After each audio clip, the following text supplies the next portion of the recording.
Hello students, कैसे हैं आप सब। पूरी आशा करती हूँ कि स्वस्थ होंगे, मस्त होंगे।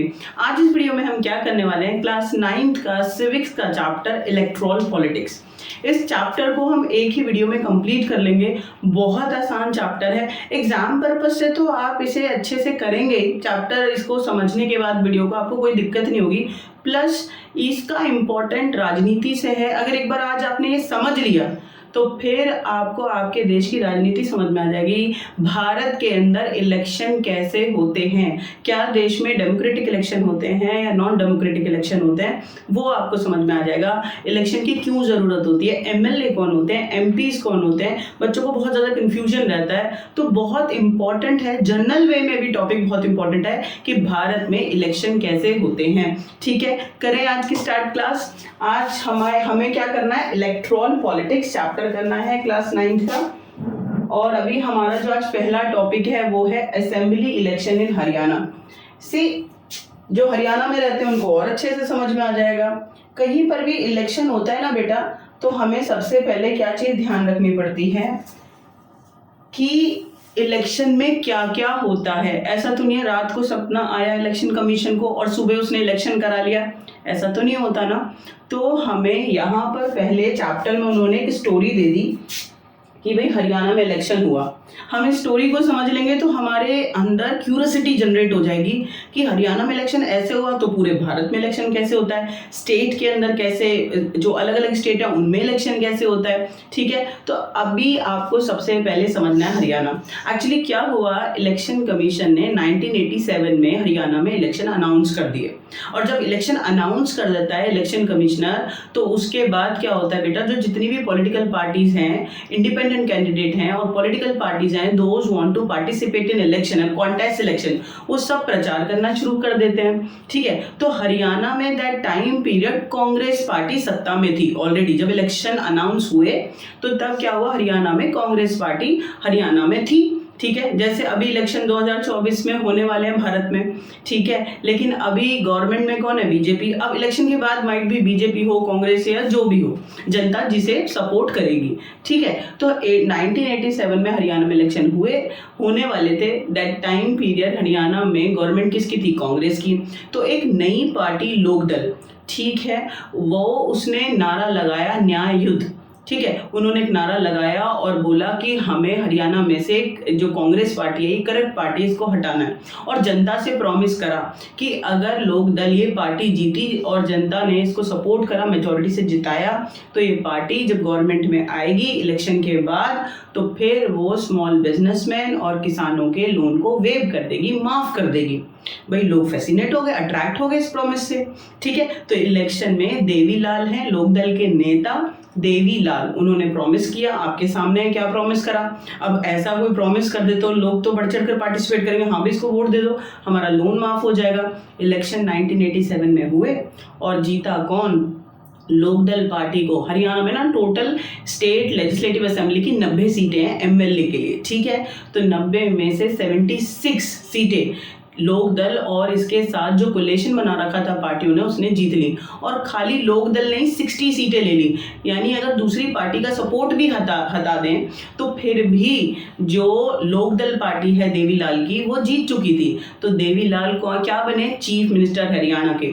जैसे ही देवीलाल हरियाणा के चीफ मिनिस्टर बने तो उन्होंने अपने प्रॉमिस को पूरा करा और बेटा क्या किया, उन्होंने स्मॉल बिजनेसमैन और किसानों के लोन माफ कर दिए। तो आपने देखा, इलेक्शन अनाउंस होता है, लोग प्रचार करते हैं, लोगों के साथ प्रोमिसेस करते हैं, और जिस पार्टी या कैंडिडेट के प्रोमिसेस लोगों को समझ में आते हैं वो उसको वोट देते हैं, मेजॉरिटी से जिताते हैं, और उसके बाद जिसकी सरकार बनती है उसे जनता के लिए काम करना पड़ता है। इतनी बात समझ में आ गई। तो 97 में इलेक्शन हुए थे हरियाणा के अंदर। ठीक है, लेकिन वो और बात है, भले ही मेजॉरिटी से देवीलाल की पार्टी लोकदल जीती, लेकिन 91 में फिर इलेक्शन हुए। ठीक है, देवीलाल गवर्नमेंट को स्टेबल हरियाणा में नहीं संभाल पाए और 91 में दोबारा से कांग्रेस हरियाणा में सत्ता में वापस आई। ठीक है, तो किसकी गवर्नमेंट 91 में बनी, कांग्रेस की। ठीक है, याद रहेगा आपको। तो ये हरियाणा की स्टोरियां, यहाँ से छोटे छोटे क्वेश्चन 1 नंबर के लिए आते हैं, 3 और 5 नंबर के लिए नहीं है। बट ये सबसे पहले इलेक्ट्रल पॉलिटिक्स में टॉपिक क्यों दिया गया है कि लोगों में और बच्चों में ना क्यूरियोसिटी जाग जाए। अरे हरियाणा में ऐसे इलेक्शन हुआ, ऐसे दोनों पार्टियां आपस में लड़ी, ऐसे प्रचार करा, ठीक है, देवीलाल चीफ मिनिस्टर बन गए, उन्होंने अपने प्रॉमिस को पूरा करा, और उसके बाद में क्या हुआ, दोबारा से कांग्रेस ही इलेक्शन को जीती और दोबारा से इलेक्शन के जीतने के बाद कांग्रेस सत्ता में आई। ठीक है, तो यहाँ पर आपको बता रहे हैं पावर प्ले गेम है, कभी कोई जीतता है कभी कोई जीतता है। ठीक है, इसमें कैंपेनिंग भी होती है, नॉमिनेशन ऑफ कैंडिडेट भी होता है, वोटर लिस्ट भी प्रिपेयर होती है, रिजर्व कॉन्स्टिट्यूएंसी भी होती है। तो हमें पूरे चैप्टर में पढ़ना क्या है, हमें पूरे चैप्टर में पढ़ना है कि इलेक्शन होता क्या है, क्यों जरूरी है, और इलेक्शन में क्या क्या फैक्टर होते हैं, क्या नॉर्म्स एंड प्रोसीजर होते हैं। समझ में आ गया? कोई दिक्कत है? बिल्कुल अच्छे से आपको आ जाएगा, बहुत सिंपल है। तो ये हरियाणा का इलेक्शन है, हरियाणा में 1987 में होने वाला था। ठीक है, और 82 से अगर देखें तो 1982 से हरियाणा में कांग्रेस की ही गवर्नमेंट थी, लेकिन चौधरी देवीलाल, ये नाम याद रखेंगे, ये इन्होंने न्याय युद्ध एक नारा लगाया, स्ट्रगल फॉर जस्टिस, कि कांग्रेस के खिलाफ ये नारा लगाया कि भाई ये बहुत भ्रष्टाचारी पार्टी है, हमें इसके खिलाफ इसको हरियाणा में से निकालना है और हमें इलेक्शन को जीतना है और हरियाणा के लिए अच्छा काम करना है। ठीक है, तो इन्होंने एक न्यू पार्टी बनाई, देवीलाल ने, नाम है लोकदल, याद रहेगा आपको, लोकदल। ठीक है, उसके बाद इलेक्शन में इन्होंने कैंपेन करा कि देवीलाल ने कि अगर मैं जीत गया तो क्या करूंगा, wave the loan of farmers and small businessman, कि मैं किसानों और जो बिजनेसमैन है उनके लोन माफ कर दूंगा। देवीलाल इलेक्शन को जीत जाते हैं और उसके बाद नेक्स्ट इलेक्शन में, इलेक्शन को जीतने के बाद देवीलाल गवर्नमेंट में आते हैं, चीफ मिनिस्टर बनते हैं, और वेरी नेक्स्ट इलेक्शन जब दोबारा होता है तो फिर से कांग्रेस सत्ता में आ जाती है। सिंपल, मैंने आपको समझा दिया, बहुत छोटी सी बात है, हरियाणा का इलेक्शन हमने समझ लिया। अब हम आगे चलते हैं, आगे क्या लिखा हुआ है, why do we need election. अरे इलेक्शन की जरूरत क्या है, सीधे सीधे जो जिसे भी नेता बनना है बनाओ, वो अपना काम करेगा, कानून बनाएगा, देश को चलाएगा। इतना पैसा खर्च करने की, इतना सा कैंपेनिंग, मैनिफेस्टो, प्रोमिसेस, इतने प्रचार की क्या जरूरत है। सीधा ठीक है, जिन्हें भी रिप्रेजेंटेटिव बनाना बना के छोड़ दो, सिंपल। इलेक्शन की क्या जरूरत है, बहुत इंपॉर्टेंट है, आप ध्यान से समझेंगे। ठीक है, देखें इलेक्शन की क्या जरूरत होती है। In democracy people rule through their representative.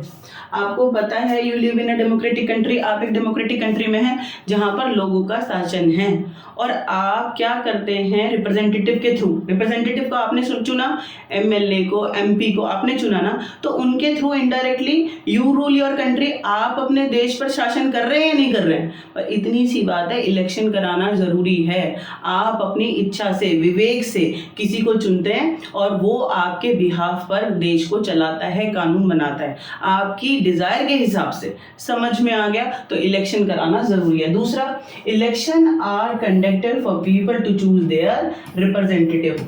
भाई अगर देखो, क्योंकि क्या है, डेमोक्रेटिक कंट्री है, लोगों का शासन, डेमोक्रेटिक का मतलब यही होता है, ठीक है, the country where people elect their representative. तो अगर बेटा लोगों का शासन है और अगर लोगों ने अपना नेता चुना ही नहीं, कोई भी एक बंदा इलेक्शन कराए बिना जीत जाए और वही बार बार सत्ता को चला रहा है, अपनी मर्जी चलाएगा, ही बिहेव लाइक डिक्टेटर, तो ये तो गलत बात हो जाएगी। ठीक है, तो लोगों को चुनने का अधिकार होना चाहिए ना, तो election provide choice to voters की जो उनकी मर्जी है उसे चुन लें, और जिसे जनता क्या करेगी, समर्थन दे देगी मेजॉरिटी के साथ, वो क्या हो जाएगा, रिप्रेजेंटेटिव बन जाएगा, राजा बन जाएगा, चाहे वो स्टेट के अंदर हो चाहे वो सेंटर के अंदर हो, और फिर वो आपके देश के लिए डिसीजन लेंगे। इतनी सी बात समझ में आ गई। आज के बाद आप भूलेंगे इलेक्शन क्यों जरूरी है। ठीक है, क्योंकि इलेक्शन के थ्रू जो वोटर्स होते हैं, आप लोग होते हैं, आप 18 के बाद वोटर बनने वाले हैं, तो आप क्या करते हैं, अपने रिप्रेजेंटेटिव को चुन सकते हैं, जरूरी है। इलेक्शन नहीं होगा तो फिर आप अपने वोटर को, अपने रिप्रेजेंटेटिव को नहीं चुन पाओगे, जरूरी है ना। और इलेक्शन के थ्रू इनडायरेक्टली जो लोग हैं, पीपल है, वो अपने देश पर शासन करते हैं। ठीक है, तो होपफुली आपको समझ में आया होगा कि इलेक्शन क्यों जरूरी है। आगे चलते हैं, features of democratic election. See, election तो अक्रॉस दी वर्ल्ड बहुत सारी कंट्रियां दावा करती हैं कि हम इलेक्शन करा रहे हैं, टीचर्स में इलेक्शन हो सकते हैं, डॉक्टर्स में हो सकती हैं, ठीक है, असेंबलीज में इलेक्शन होते हैं। तो अलग अलग लेवल पे, छोटे बड़े लेवल पे आपके देश में और अलग अलग देशों में इलेक्शन होते हैं। But which election we called as a democratic election and which we called non democratic. हमें कैसे पता कोई इलेक्शन डेमोक्रेटिक है, जनता के हिसाब से हुआ या नहीं हुआ, कैसे पता चलेगा? If these feature exist in any election तो इट मीन्स वो इलेक्शन डेमोक्रेटिक है, और अगर ये वाले फीचर नहीं हुए तो फिर हम कहेंगे कि ये इलेक्शन डेमोक्रेटिक नहीं है। 5 नंबर का क्वेश्चन है, बहुत इंपॉर्टेंट है और अभी आपको याद करना है मेरे साथ, आप बिल्कुल भी नहीं भूलेंगे। बात समझ में आ गई क्या कहना चाहती हूँ? फिर से ध्यान से सुनो कि हमें कैसे पता चलेगा, how we recognise any election, ठीक है, डेमोक्रेटिक और नॉन डेमोक्रेटिक, कोई इलेक्शन डेमोक्रेटिक है या नहीं है। अगर ये 5 फीचर हुए तो इलेक्शन डेमोक्रेटिक है, और अगर ये 5 फीचर नहीं हुए तो ये इलेक्शन डेमोक्रेटिक नहीं है। ठीक है, सबसे पहली एक इम्पॉर्टेंट इंफॉर्मेशन, अगर आपको 9th और 10th क्लास के सोशल साइंस के नोट्स चाहिए या आपको 11th और 12th क्लास के हिस्ट्री ऑफ पॉलिटिकल साइंस के नोट्स चाहिए तो फिर आप मेरे नॉलेज हब ऐप को ज्वाइन कर सकते हैं या आप मेरे टेलीग्राम लिंक को ज्वाइन कर सकते हैं। दोनों आपको डिस्क्रिप्शन बॉक्स में मिल जाएगा लिंक। आप यहाँ से इजी लैंग्वेज में बहुत अच्छे से एक्सप्लेनेशन है नोट्स में, आप पढ़ सकते हैं। तो आपकी जो स्टडी का जो पूरा रास्ता है वो बहुत आसान होने वाला है।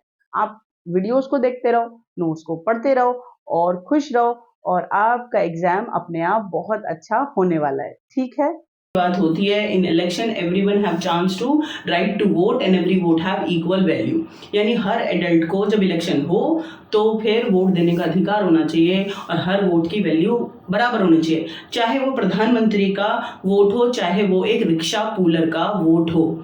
ठीक है, रिच का वोट हो या पुअर का वोट हो। तो पहली बात है, इलेक्शन में हर किसी को, एडल्ट को, ठीक है, 18 साल से ऊपर वोट देने का अधिकार होना चाहिए और हर वोट की वैल्यू बराबर होनी चाहिए। ठीक, दूसरी बात हम क्या करेंगे? दूसरी बात हम करेंगे कि every party and candidate have right to participate contest in election free and fair manner, यानी दूसरी बात यह है कि हर किसी को बराबरी का मौका मिलना चाहिए इलेक्शन में खड़े होने का। भाई जिनके पास ज़्यादा पैसा है, ठीक है, और 2-4 पार्टी हैं और पैसों के दम पे इलेक्शन जीत रही हैं और वही कैंडिडेट अपना आगे बढ़ा रही हैं फिर, और छोटी पार्टी को मौका नहीं मिल रहा है तब, तो ये तो मुश्किल वाली बात हो जाएगी ना। तो बराबरी का मौका कहाँ मिला? तो कोई भी एजुकेटेड है जो इलेक्शन में पार्टिसिपेट करना चाहते हैं एज अ इंडिपेंडेंट कैंडिडेट या किसी पार्टी से, तो उन्हें मौका मिलना चाहिए।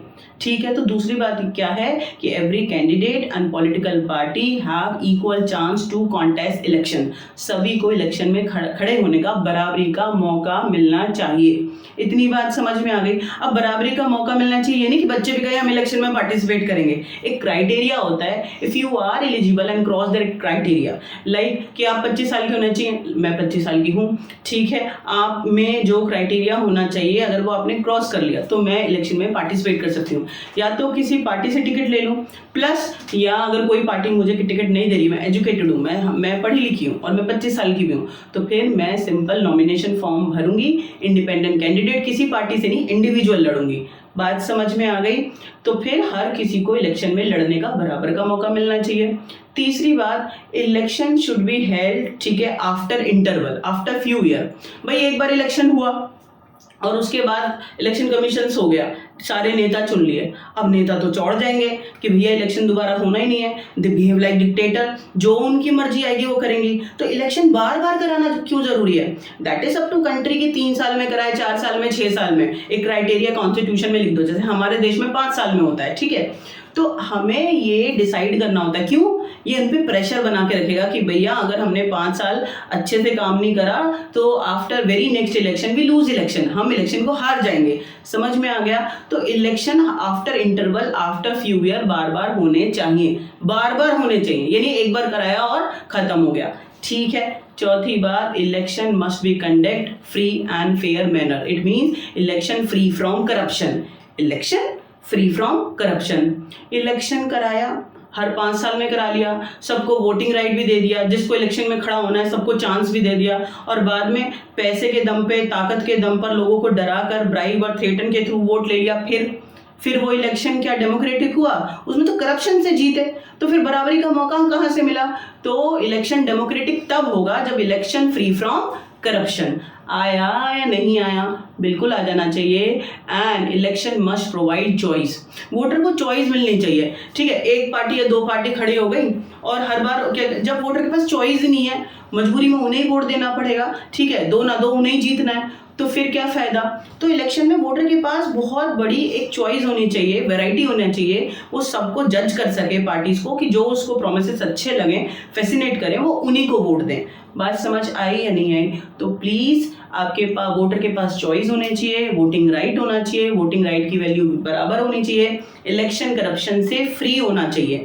ठीक है, इंटरवल के बाद कुछ सालों बाद बार बार इलेक्शन रिपीट होने चाहिए। एक बार हो गया 5 साल, फिर उसके बाद 5 साल। ठीक है, तो अगर ये सारी चीजें होंगी तो समझ लेना बेटे इलेक्शन डेमोक्रेटिक है, नहीं तो नहीं है। आज के बाद आप भूलेंगे what are the minimum condition for a democratic election. एक डेमोक्रेटिक इलेक्शन के लिए क्या क्या क्राइटेरिया होना चाहिए, देखो जरा मैं रिकॉल करा देती हूँ। Everyone should have one vote and every vote should have equal value, यानी हर किसी को वोट होना चाहिए और हर वोट की वैल्यू बराबर होनी चाहिए। Party and candidate should free to contest election, हर किसी को इलेक्शन में खड़े होने का बराबर मौका मिलना चाहिए। Election must be held regularly every few year. ठीक है, आपके देश में 5 साल है, कहीं 6 साल है, कहीं 3 साल है, लेकिन इलेक्शन बार बार रिपीट होने चाहिए।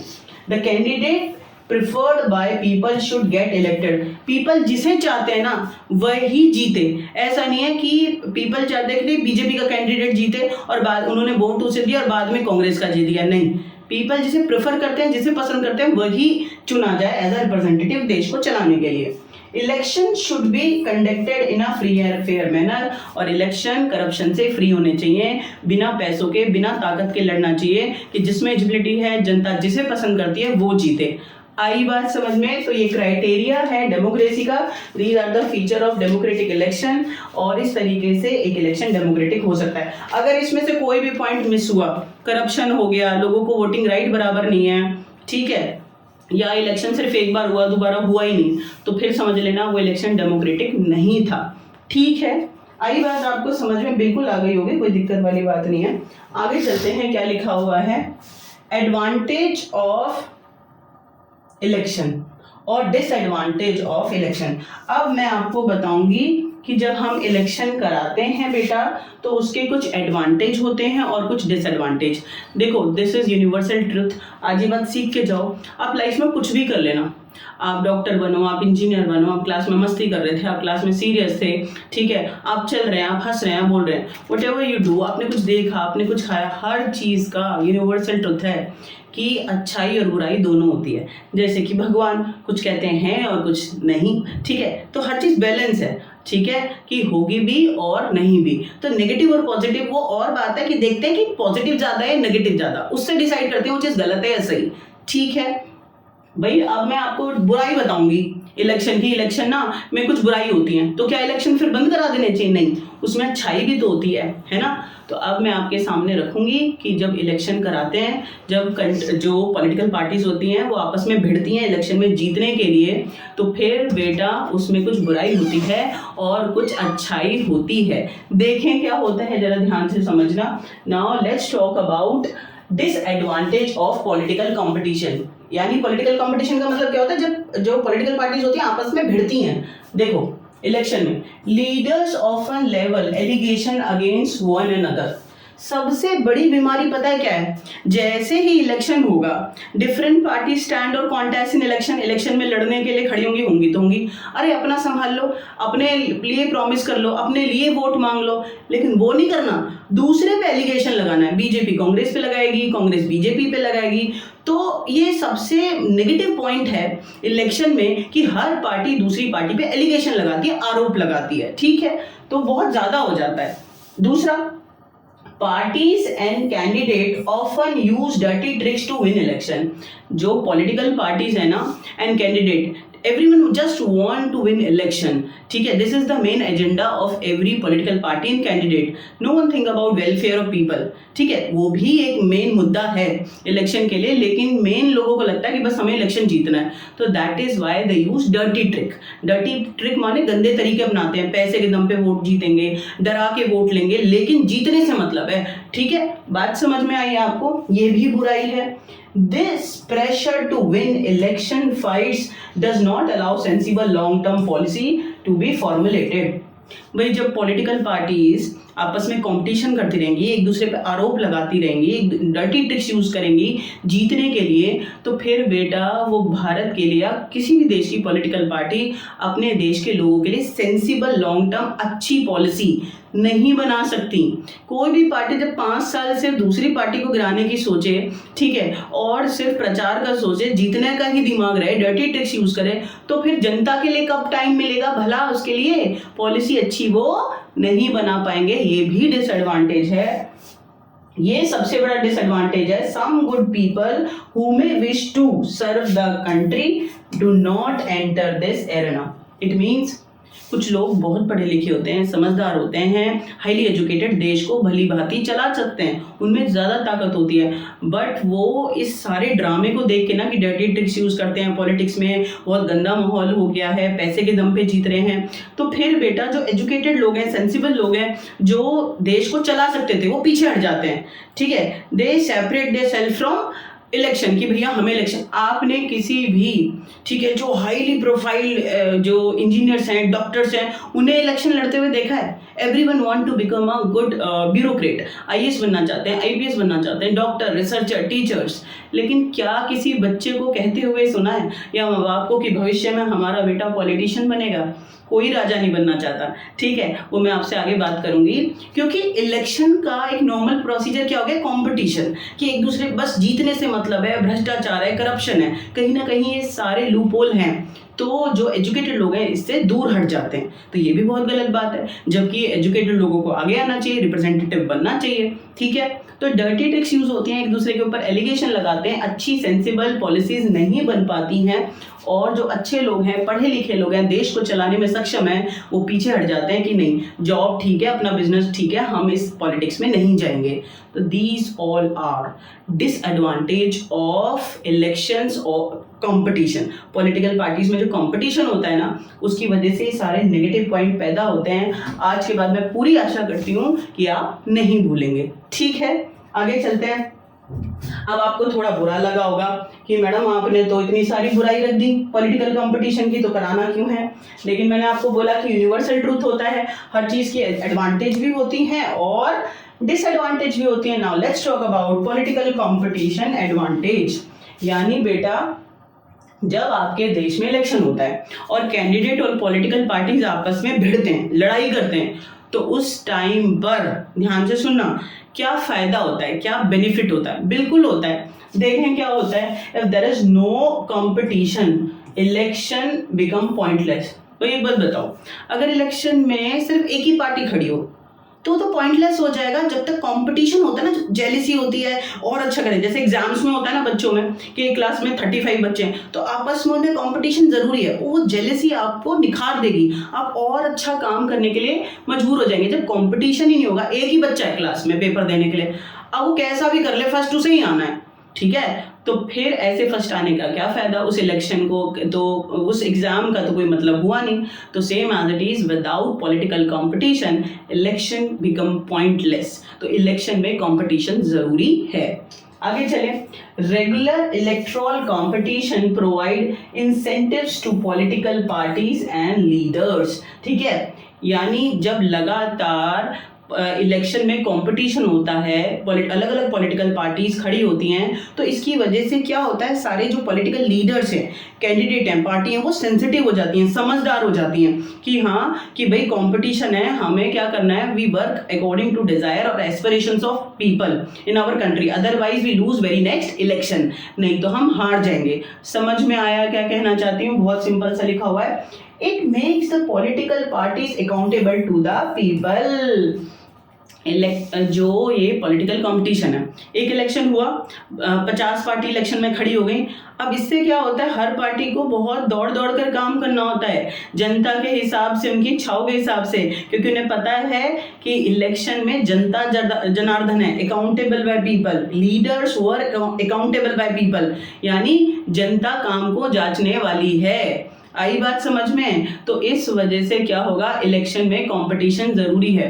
अगर एक ही पार्टी हो तो किसका काम जांचेंगे, वो अच्छा करे या भला करे या बुरा करे, तो जीतना तो उसे ही है ना। तो कंपटीशन जरूरी है। क्यों? क्योंकि अकाउंटेबल बाय पीपल, हर जो एमएलए है, एमपी है, या जो भविष्य में बनने वाले एमएलए एमपी हैं, उनके काम को कौन जज करने वाला है? लोग। ठीक है, आगे चलते हैं। It motivates them to do good things, यानी पॉलिटिकल कंपटीशन मोटिवेट करता है पॉलिटिकल पार्टीज को, और मोटिवेट करता है कैंडिडेट्स को जो इलेक्शन में खड़े होने वाले हैं कि भैया अच्छे से काम कर लो, पक्का जीतने के चांस बढ़ जाएंगे। Those work according to aspirations of people, ठीक है, there chance to win election more, उनके चांस बढ़ जाते हैं इलेक्शन में जीतने के। तो ये पॉलिटिकल कंपटीशन है, अच्छी बात है। ये लोगों को क्या करता है, मोटिवेट करता है कैंडिडेट्स को कि अच्छे से काम करते रहो, हमारे जीतने के चांस बढ़ जाएंगे। तो पॉलिटिकल कंपटीशन लीडर्स को और कैंडिडेट्स को, पॉलिटिकल पार्टीज को मोटिवेट करता है, ठीक है। और अगर पॉलिटिकल कंपटीशन ना हो तो इलेक्शन क्या हो जाएगा, पॉइंटलेस हो जाएगा। तो इलेक्शन कंपटीशन या पॉलिटिकल कंपटीशन, इलेक्शन में अलग अलग पार्टियों का लड़ना बहुत ज़्यादा ज़रूरी है। बात समझ में आ गई? ये दोनों एक एक नंबर या 3 नंबर में आते हैं, 5 नंबर का क्वेश्चन नहीं है। बहुत इंपॉर्टेंट है कि जब इलेक्शन होता है तो पॉलिटिकल कंपटीशन का, जो इलेक्शन में आपस में जो पॉलिटिकल पार्टीज हैं लड़ती हैं, इसकी कुछ अच्छाई होती है और कुछ बुराई होती है, मेरिट और अब हम क्या करने वाले हैं, अब हम करने वाले हैं इंडियन इलेक्शन सिस्टम, ठीक है, Indian system of election, erectile politics system in India. Bharat में इलेक्शन कैसे होते हैं, ठीक है, कैसे प्रचार होता है, नॉमिनेशन कैंडिडेट का कैसे होता है, ठीक है, क्या होता है और क्या नहीं होता है, पोलिंग डे पे क्या होता है, काउंटिंग कैसे होती है, कॉन्स्टिट्यूएंसीज क्या होती है, रिजर्व कॉन्स्टिट्यूएंसी क्या होती है, वोटर लिस्ट क्या होती है, यूनिवर्सल एडल्ट फ्रेंचाइजी क्या होती है, these all are part and procedure of election commission. 1 by 1 समझते हैं और इसके बाद आपको आपके देश का इलेक्शन सिस्टम समझ में आ जाएगा। एग्जाम तो होगा ही बहुत बढ़िया, लेकिन आप कभी भी नहीं भूलेंगे, आप किसी भी पोस्ट पे जाओ लेकिन आपको पता होगा देश में इलेक्शन ऐसे होते हैं। बात समझ में आ गई? तो सबसे पहले क्या होता है, जब भी भारत में इलेक्शन होगा तो कॉन्स्टिट्यूएंसी डिवाइड हो जाएंगी। क्या होता है पहले समझो constituency. Whenever election held in our country, that time period, a country divided into election areas. These election areas we known as constituency.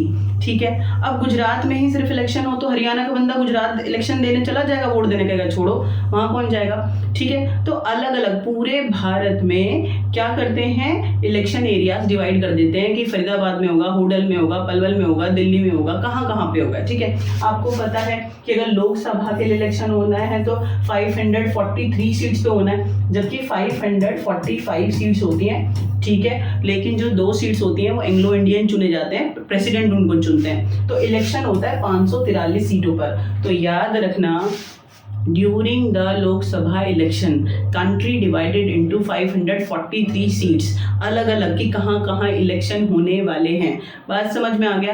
These election areas भी नोन एज कॉन्स्टिट्यूएंसी। समझ में आया आपको क्या कहना चाहती हूँ? बहुत सिंपल है। देखो जरा, ये भारत का नक्शा है और जब भी इलेक्शन होगा तो भारत को कॉन्स्टिट्यूएंसीज में डिवाइड कर देंगे 543 सीटों पे कि कहाँ कहाँ इलेक्शन होने वाला है। इन इलेक्शन एरियाज को हम क्या कहते हैं, कॉन्स्टिट्यूएंसी।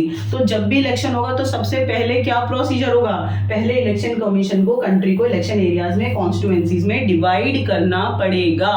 आज के बाद आप बिल्कुल भी नहीं भूलने वाले हैं, बहुत ईजी बात है, ठीक है। नेक्स्ट क्या है, Indian system of election, electoral politics का दूसरा जो टॉपिक है वो है रिजर्व्ड कॉन्स्टिट्यूएंसी। क्या है, रिजर्व्ड कॉन्स्टिट्यूएंसी। कॉन्स्टिट्यूएंसी होते हैं इलेक्शन एरिया, पूरे भारत को इलेक्शन एरियाज में डिवाइड कर दिया गया। लेकिन फिर रिजर्व्ड कॉन्स्टिट्यूएंसी क्या होती है, ध्यान से समझना, ठीक है। आपको पता है एमपी के लिए मेंबर ऑफ पार्लियामेंट जब चुने जाते हैं, प्रधानमंत्री को चुनना है तो 543 सीट्स होती हैं। लेकिन बेटा इसमें से 84 सीट्स होती हैं SC के लिए, शेड्यूल कास्ट के लिए, और 47 सीट होती हैं ST के लिए, शेड्यूल ट्राइब के लिए, ठीक है, रिजर्व्ड। अभी आपको समझ नहीं आएगा, जरा शांति से सुनना। इलेक्शन भारत में होने वाले हैं और उनमें से 543 सीटों में से 84 सीटें सिर्फ SC कैंडिडेट के लिए क्या कर दी जाती हैं, सुरक्षित कर दी जाती हैं, और उन सीटों पर सिर्फ SC कैंडिडेट ही, शेड्यूल कास्ट ही खड़ा हो सकता है। और 47 सीट्स रिजर्व कर दी जाती हैं शेड्यूल ट्राइब के लिए, सिर्फ उस पर शेड्यूल ट्राइब कैंडिडेट ही खड़ा हो सकता है, चाहे वो सीट खाली रह जाए, लेकिन जनरल कैंडिडेट, किसी और जाति का कैंडिडेट उस पर खड़ा नहीं हो सकता। अब जब भी मैं ये टॉपिक क्लास में कराती हूँ, बहुत इंपॉर्टेंट टॉपिक है कि मैम ऐसे क्यों, रिजर्व सीटें क्यों करी जाती हैं? बेटा, आवर कॉन्स्टिट्यूशन मेकर्स, ठीक है, our leaders worried about schedule caste and schedule caste और other backward caste, they are lag behind, ठीक है, in opportunities, they do not have equal opportunity for their development from long time period. लंबे समय से schedule caste, schedule tribes, other backward class ये पिछड़े हुए थे एजुकेशन में या अदर जितनी अपॉर्चुनिटी थी, इनको कोई भी राइट नहीं था।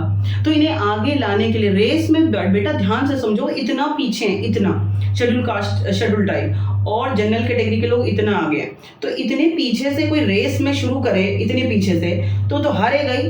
तो रेस बराबरी वालों में होती है ना, बराबर एक बाउंड्री पे लेके आओ, तब दौड़ाओ, तब देखेंगे कौन जीतेगा, है ना।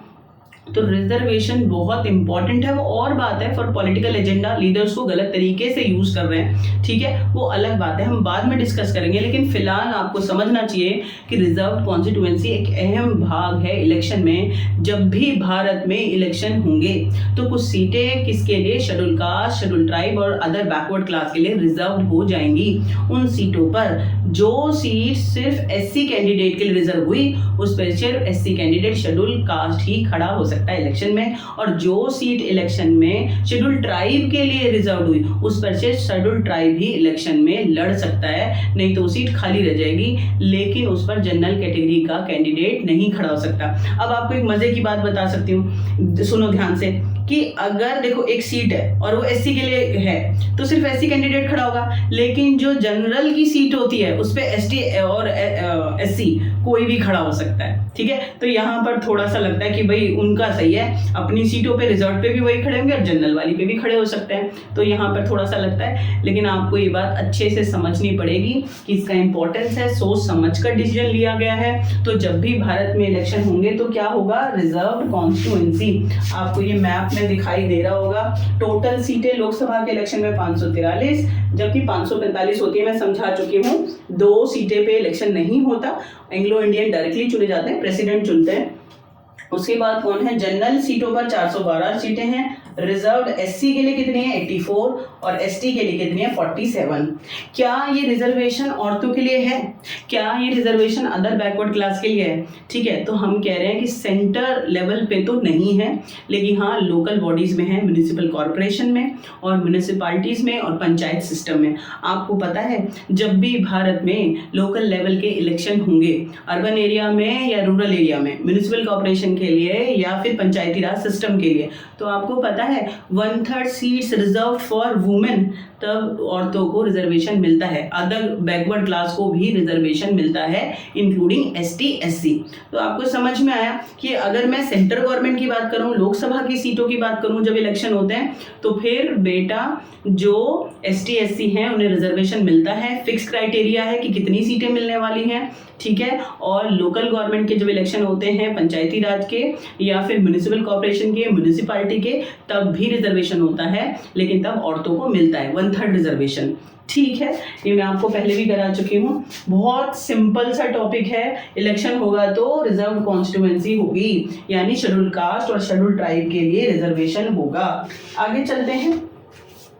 इंडियन सिस्टम ऑफ इलेक्शन का जो तीसरा पॉइंट है वो बहुत इंपॉर्टेंट है, voter list. Before election commission prepare a eligible voter list, ठीक है। भाई आपके देश में तो बहुत बड़ी आबादी है, बच्चे भी हैं, ठीक है, हैंडीकैप भी हैं और कुछ क्रिमिनल्स भी हैं और एलिजिबल वोटर्स भी हैं, उम्र के हिसाब से भी, विवेक से भी ठीक है, पढ़े लिखे भी हैं, हर तरीके से कोई दिक्कत वाली बात नहीं है। तो क्या करता है election commission, before election prepare a list eligible voters कि कौन कौन वोटिंग के लिए योग्य हैं। बात समझ में आ गई। And provide them voter identity card. What do you mean bye voter identity card? जिसके ऊपर क्या करता है इलेक्शन कमीशन, हर जो एलिजिबल वोटर होता है उसको एक वोटर आइडेंटिटी कार्ड दे देता है। उसमें क्या लिखा होता है, उसका नाम, उसकी शक्ल होती है, उसका एज, ठीक है, उसका घर का एड्रेस, तो वो पहचान पत्र हो जाता है उसके लिए, वोटर आईडी कार्ड। समझ में आ गया? तो election commission before election prepare a list of eligible voters which is be known as voter list. और वोटर आईडी कार्ड ये होता है, रिमेंबर जब पहले इलेक्शन होता था तो दिस इज कंपलसरी, आपको अपना वोटर आईडी कार्ड ही लेके जाना पड़ता था, ये आपका पहचान पत्र था जो इलेक्शन कमीशन रिलीज करता है। But today we have so many identity card which is release by centre और स्टेट गवर्नमेंट। आपका driving licence, PAN card, Aadhaar card, आप कोई भी अपना पहचान पत्र लेकर कहाँ जा सकते हैं, काउंटिंग पोलिंग वाले दिन अपना वोट देने के लिए, और वो भी चल जाएगा। ठीक है, कोई दिक्कत हुई आपको? तो होपफुली यू अंडरस्टैंड, जब भी इलेक्शन होगा तो सबसे पहले कॉन्स्टिट्यूएंसी होंगी, पूरे कंट्री को इलेक्शन एरियाज में डिवाइड करेंगे, फिर उनमें से कुछ रिजर्व कॉन्स्टिट्यूएंसी होंगी कि उन पर एसटी और एससी कैंडिडेट ही इलेक्शन में लड़ सकते हैं, और उसके बाद वोटर लिस्ट तैयार होती है, यानी कि जितने भी एलिजिबल वोटर हैं इलेक्शन कमीशन लिस्ट तैयार करता है कि भाई कौन कौन वोट दे सकता है, सबका नाम बिल्कुल क्लियर हो जाता है। ठीक है, बात समझ में आ गई? चलो आगे चलते हैं। जब आप 18 साल के हो जाएंगे तो ये अधिकार आपको भी मिलेगा और बहुत सेंसिबिलिटी के साथ आपको ये यूज करना है। ठीक है, और आपको बड़ी खुशी से मिलेगी, यू फील वेरी गुड ना, जब आप पहली बार वोट देने के लिए जाएंगे। चलो अच्छी बात है। और उसके बाद आपका एंथुसियाज्म खत्म हो जाएगा जब आप पूरे सिस्टम को समझेंगे। अब ये फोर्थ पॉइंट है, बहुत इंपॉर्टेंट है। जब भी इलेक्शन होगा तो it is include, this feature include universal adult franchise. What do you mean by universal adult franchise? It means universal suffrage of voting right, सभी को वोटिंग राइट।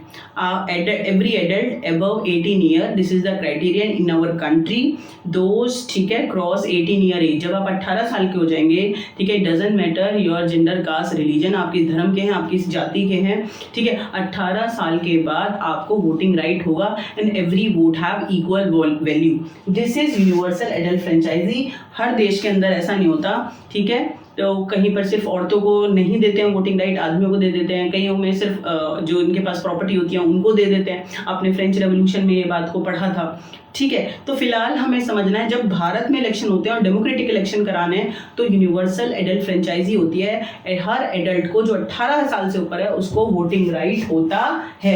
याद रहेगी आपको बात, यूनिवर्सल एडल्ट फ्रेंचाइजी। हमारे देश में वोटिंग राइट किसको मिलता है? 18 साल से ऊपर हर एडल्ट को वोटिंग राइट मिलता है। सिर्फ एक दो केसेस होते हैं रेयर, जैसे क्रिमिनल 18 साल के हैं लेकिन आपने कोई सीरियस क्रिमिनल अपने क्राइम कर दिया तो आपको फिर वोटिंग राइट से बाहर रखेंगे। अदरवाइज 18 साल के होने के बाद आपको वोटिंग राइट है, आप अपने देश के रिप्रेजेंटेटिव को, एमएलए, एमपी को चुन सकते हैं। आया समझ में? बहुत सिंपल से लिखा हुआ है, कोई दिक्कत वाली बात नहीं है। पांचवें पॉइंट पे चलते हैं। इंडियन सिस्टम ऑफ इलेक्शन में नॉमिनेशन ऑफ कैंडिडेट। जब भी भारत में इलेक्शन होगा तो कुछ कैंडिडेट्स को हमें नॉमिनेट करना है, ठीक है, कि कौन इलेक्शन में कैंडिडेट बनने वाला है। ठीक है, देखो एक वोटर, ध्यान से समझना, एक वोटर कैंडिडेट बन सकता है, यानी 18 साल के बाद तो आपको वोटिंग का राइट मिल जाएगा। और बेटे आपको 25 साल के बाद आप एलिजिबल हो जाएंगे, आप इलेक्शन में एज अ कैंडिडेट खड़े हो सकते हैं, आप एमएलए के इलेक्शन में भी खड़े हो सकते हैं और आप एमपी के इलेक्शन में भी खड़े हो सकते हैं। है ना, कितनी बड़ी जॉब, आप राजा बन सकते हैं। No one thing about this job. सबको इंजीनियर, डॉक्टर, रिसर्चर, टीचर, सब कुछ बनना है। सब ब्यूरोक्रेट्स हैं, सब नौकर हैं, आप किसी भी पोस्ट पे चले जाना। राजा कौन है? रिप्रेजेंटेटिव, जो देश को चला रहे हैं। लेकिन आप क्या कर रहे हैं? उस जॉब के बारे में आप सोचते नहीं, ये भी एक जॉब है, ठीक है। और 25 साल के बाद आप इसके लिए पूरा एलिजिबल हैं, ठीक है, वो हम आगे बात करेंगे। तो फिलहाल नॉमिनेशन ऑफ कैंडिडेट, कौन कैंडिडेट बन सकता है, कौन इलेक्शन में, इंडिविजुअल, इंडिपेंडेंट और या किसी पार्टी से, बीजेपी से आप टिकट लेके खड़े हो सकते हैं, कांग्रेस या किसी भी पार्टी से, और नहीं आपको कोई पार्टी टिकट दे रही है तो आप इंडिविजुअल भी अपना रजिस्ट्रेशन फॉर्म इलेक्शन कमीशन में भरेंगे और इंडिविजुअल इंडिपेंडेंट कैंडिडेट की तरह इलेक्शन लड़ सकते हैं, एमएलए की सीट पे भी, एमपी की सीट पे भी। बात समझ में आ गई। और अदर क्राइटेरिया होता है, बट सबसे जो इंपॉर्टेंट है एज फैक्टर। एक वोटर एक कैंडिडेट बन सकता है। 18 साल के बाद आप वोटर जरूर बन जाएंगे, ठीक है। ऑटोमेटिक आपका नाम रजिस्टर्ड कराया जाएगा। इलेक्शन कमीशन और उन ऑफिसर्स की ड्यूटी होती है कि आपका नाम उसमें इंक्लूड कर दें लिस्ट में, वोटर लिस्ट में। और दूसरी बात क्या है, 25 साल के बाद अगर आपकी इच्छा जागे तो आप देश की सेवा कर सकते हैं एक राजा बन के भी, एमएलए और एमपी की तरह, ठीक है। वो सोच लेना, ये भी एक करियर का ऑप्शन मैंने आपको दे दिया है, ठीक है। नॉमिनेशन ऑफ कैंडिडेट में क्या होता है, candidate above the age of 25। अगर आप 25 के हैं तो you are eligible to stand in election और contest election. Every candidate has a make a legal declaration giving full detail of। एक चीज और, 25 साल के आप हो गए और आपने नॉमिनेशन फॉर्म भर दिया कि भाई मुझे इलेक्शन में खड़ा होना है, ठीक है, हो गए, कोई दिक्कत वाली बात नहीं, कोई भी हो सकता है। बट रिमेंबर रीसेंट ईयर्स, अभी कुछ सालों से सुप्रीम कोर्ट ने एक लीगल डिक्लेरेशन करा है कि ये कानूनी व्यवस्था है। If anyone want to stand in election, contest election as a candidate, ठीक है, इंडिपेंडेंट और फ्रॉम एनी पार्टी, आपको किसी पार्टी से खड़ा होना है या आपको इंडिपेंडेंट इलेक्शन लड़ना है, रिमेंबर आपको कुछ लीगल डिक्लेरेशन करनी पड़ेगी, आपको कुछ जानकारी साझा करनी पड़ेगी इलेक्शन कमीशन और सुप्रीम कोर्ट के साथ। देखें क्या वो इंफॉर्मेशन है, देखो ध्यान से। Serious criminal cases pending against candidate. अगर आप कैंडिडेट बनना चाहते हैं तो क्या आपके पीछे कोई सीरियस केस, क्रिमिनल केस, आपने कोई खून तो नहीं कर दिया, आपने कोई रॉबरी तो नहीं कर दी, आपके ऊपर कोई टेररिस्ट का तो, आतंकवादी होने का तो केस नहीं चल रहा है, ये सब सीरियस क्रिमिनल पेंडिंग केसेस हैं। अगर ये चल रहा है तो फिर आपको कैंडिडेट बनने का मौका नहीं मिलेगा। तो ये डिटेल भरनी पड़ेगी। कोई सिविल केस है, भाई का जो प्रॉपर्टी का केस होता है, डिवोर्स का केस है, सक्सेशन का केस है, ठीक है, तो ये वाले केसेस में क्या होता है, ये सिविल केस है, इसमें आपने किसी को मारा नहीं है, आपके पर्सनल केस है, सिविल केस, इसका कोई इशू नहीं है। क्रिमिनल केस अगर आपके पास कोई पेंडिंग है तो उसकी इंफॉर्मेशन देनी पड़ेगी और वो सीरियस है तो आपको बाहर निकाल देंगे, ठीक है। दूसरा, detail of the asset and the liability. आपके पास संपत्ति कितनी है और आपके पास कर्जा कितना है। संपत्ति आपके पास 2 करोड़ की है, 4 करोड़ की है, 50 करोड़ की है, कोई दिक्कत नहीं है अगर वो लीगल है। इफ यू हैव डॉक्यूमेंटेशन, ठीक है, if you fulfil your income tax return कि भैया मेरे पास 2000 करोड़ की प्रॉपर्टी है, ऐसे पैसे कमाता हूँ, ये इंडस्ट्री है, ये मेरा जॉब है, तब कोई दिक्कत नहीं है। लेकिन अगर आप फेल हो गए प्रॉपर्टी का हिसाब दिखाने में कि ये लीगल आपके पास कहाँ से आई, तब भी आप इलेक्शन में इलीगल डिक्लेयर हो जाएंगे, आप इलेक्शन में नहीं खड़े हो सकते। लायबिलिटीज होता है कर्जा। आपने जैसे बैंक से कोई भी अपने काम के लिए, एजुकेशन के लिए लोन ले लेते हैं, 1 लाख, 2 लाख, 4 लाख, कोई दिक्कत वाली बात नहीं है, लेना चाहिए, ठीक है, कि लोन एक डेवलपमेंट का क्राइटेरिया। लेकिन आपने विजय माल्या बन चुके हो और आपने 2-4 हज़ार करोड़ का लोन ले रखा है और आपने वो दिया ही नहीं, आप बैंक करप्ट है, फिर तो यानी आपके ऊपर कर्जा है और आप एक टाइप का क्राइम कर चुके हैं, तब भी आपको इलेक्शन में खड़े होने का मौका नहीं मिलेगा। आगे चलते हैं, क्या लिखा हुआ है, education qualification of the candidate. आपका एजुकेशन क्वालिफिकेशन, आपने 10वीं करी, आपने 12वीं करी, आपने कोई प्रोफेशनल डिग्री ली, आपने बीएड करा, आपको वो बताना पड़ेगा कि आपने पढ़ाई करी या नहीं करी। वो और बात है, ये क्राइटेरिया सेट नहीं करते कि आपकी इंजीनियरिंग की डिग्री होनी चाहिए या डॉक्टर की डिग्री होना चाहिए या टीचर का, नहीं, आप एटलीस्ट आप पढ़े लिखे होने चाहिए, आपको समझ होनी चाहिए रीडिंग राइटिंग का, ठीक है। तो क्वालिफिकेशन भी चेक करी जाती है, अनपढ़ नहीं होना चाहिए कि आपको बिल्कुल ही नहीं पता किसी चीज़ का। समझ आया या नहीं आया, ये है आपका सुप्रीम कोर्ट ने लीगल डिक्लेरेशन के लिए बोला है कि अगर किसी को भी इलेक्शन में खड़ा होना है एज द कैंडिडेट तो फिर उन्हें बताना पड़ेगा कि उनके पास असेट, संपत्ति कितनी है, लायबिलिटी, कर्जा कितना है, ठीक है, उनका एजुकेशन क्वालिफिकेशन कितना है और प्लस उनके ऊपर कोई क्रिमिनल केस तो नहीं चल रहा। अब मज़े की बात तो ये है कि आपकी जो कंट्री है, यहाँ डेमोक्रेसी तो है, लोगों का शासन तो है, लोग ही नेता को चुनते हैं और ये सारे फॉर्मेलिटीज़ हैं। बट फिर भी अगर आप 543 सीटों पे जो नेता चुने जाते हैं सबका बैकग्राउंड उठा के देखेंगे तो लगभग सब पर केस चल रहे होंगे। तो फ्लेक्सिबिलिटी थोड़ी सी है, तो इस तरीके से क्रिमिनल लोग अंदर एंट्री कर लेते हैं। बट ये क्राइटेरिया अच्छी बात है, सुप्रीम कोर्ट ने सेट किया हुआ है कि रोकने के लिए कि कोई क्रिमिनल और या कोई जिसके इनलीगल प्रॉपर्टी है वो लोग इलेक्शन में पार्टिसिपेट ना करें। तो ये क्राइटेरिया सेट है, तो होपफुली आपको समझ में आया होगा, ठीक है। लेकिन थोड़ी सी फ्लेक्सिबिलिटी है, तो उसका क्या करें, इसलिए क्रिमिनल जो हैं या पैसे वाले लोग हैं वो इलेक्शन को जीत जाते हैं। आगे चलते हैं, क्या लिखा हुआ है, इलेक्शन कैंपेन, ये बहुत इंपॉर्टेंट है, बहुत ज्यादा।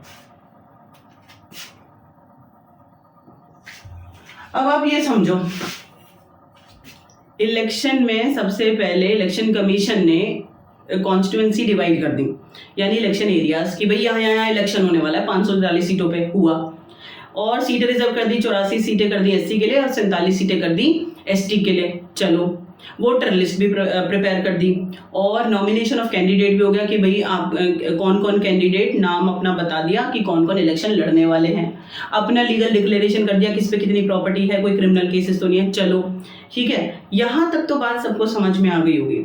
अब इसके बाद लाइक मी फॉर एग्जाम्पल, मैंने इलेक्शन नॉमिनेशन फॉर्म भर दिया कि भाई मेरे को इलेक्शन लड़ना है, इंडिपेंडेंट लड़ना है, ठीक है। उसके बाद चद्दर चांद तान के मैं घर पे सो जाऊँ, तो जनता मुझे जानेगी, मेरे को मिलेगा 0, अपने घर वाले वोट नहीं देंगे, ठीक है। तो कैंपेनिंग, प्रचार बहुत ज्यादा जरूरी है।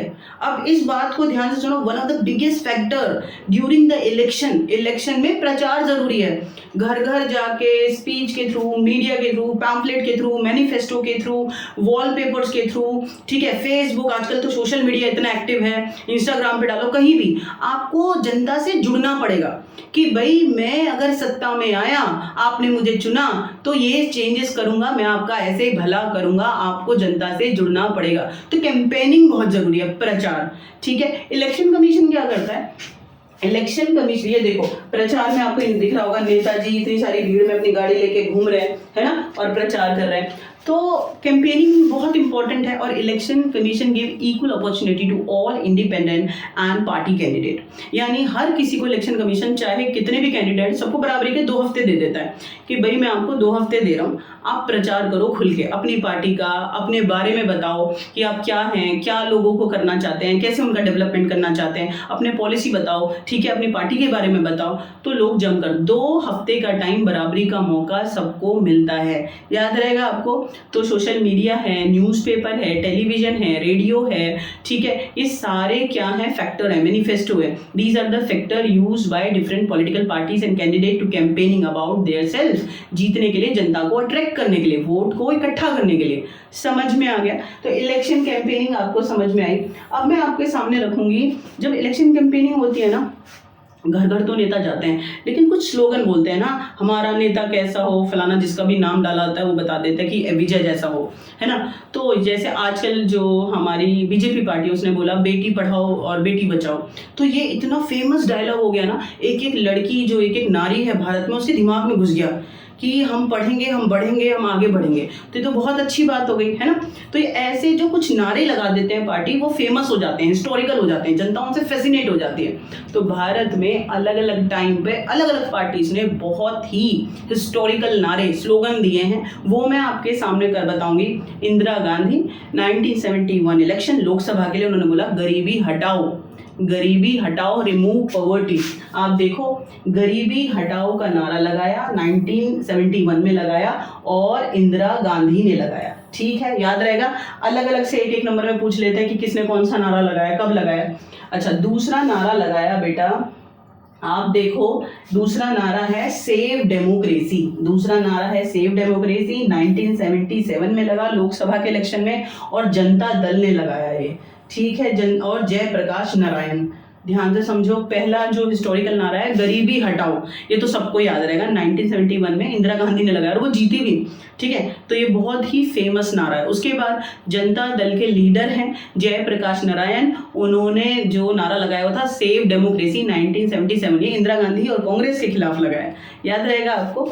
तो ये बहुत इंपॉर्टेंट डायलॉग रहा। लेफ्ट फ्रंट जो पार्टीज हैं, उन्होंने एक, जो लेफ्ट फ्रंट पार्टीज हैं, उन्होंने एक नारा लगाया 1977 में, और नारा लगाया land to the tiller, land to the tiller, कि जमीन किसानों को दे दो। टिल्लर माने होता है किसान, फार्मर, एग्रीकल्चरिस्ट, ठीक है। तो लेफ्ट फ्रंट पार्टीज ने ये नारा लगाया। और एक जो नारा बहुत फेमस है वो है protect the self respect of Telugus, protect the self respect of Telugus, ठीक है। ये तेलुगु देशम पार्टी ने नारा लगाया था, आपको याद रख लेना चाहिए, 1983 में आंध्र प्रदेश असेंबली इलेक्शन में, ठीक है।